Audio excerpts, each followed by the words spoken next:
He probably is watching you right now, thinking that, you know, he's going to milk your cows in the next, you know, next time he comes to Lugari or Kitale.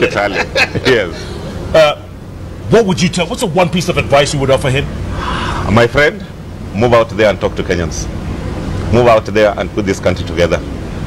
Move out there and midwife this election to be peaceful.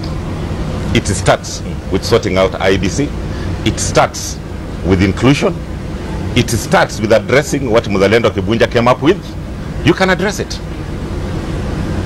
That is the message. Yeah. Should IBC be disbanded and reconstituted? Jeff, a vote is a very important tool to a Kenyan.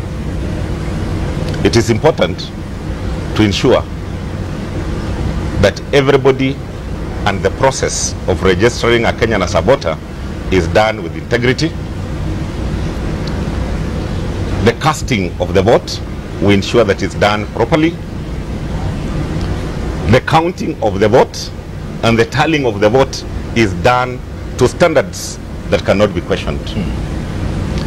This is the only way a Kenyan negotiates the leader he's giving mandate for the next 5 years.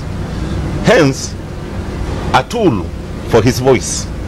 It must therefore be handled with the integrity that it deserves. Yeah, but are we going to be reconstituting it every 5 years? Is that what we're going to be doing if we're not happy with the election? What you need to be very careful about is the process that we go through to pick on people to lead such institutions that are supposed to be independent.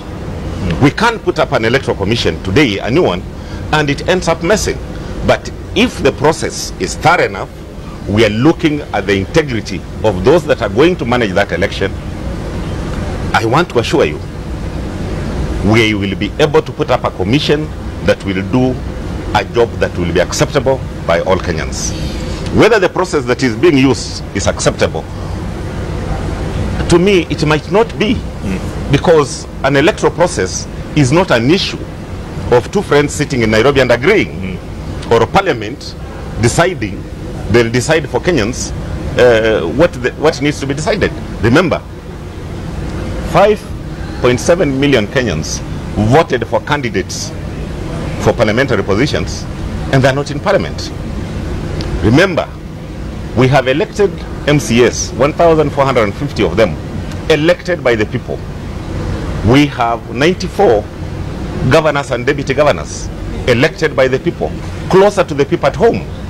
They feel the pulse and the thinking of the electorate on a daily basis. We should not confine this to parliament. If I had my way, and I think we've passed these messages when we need to pass them. Yeah.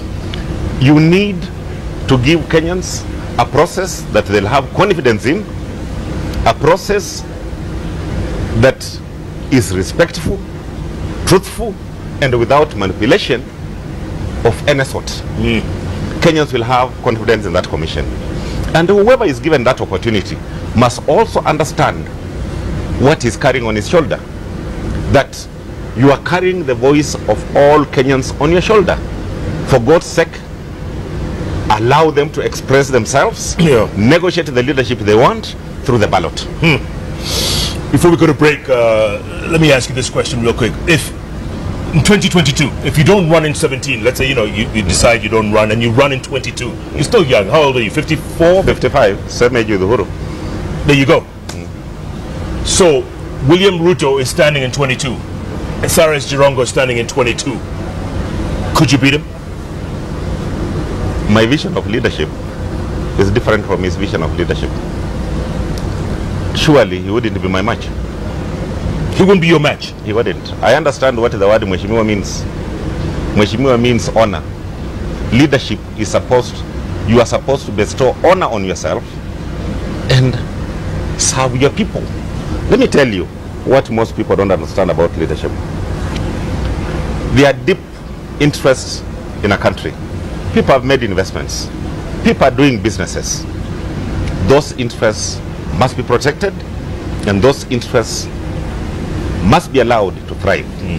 On the other hand, you have the population that is starving, that is jobless. You require creativity and free thinking. In my view, those are some of my most powerful tools.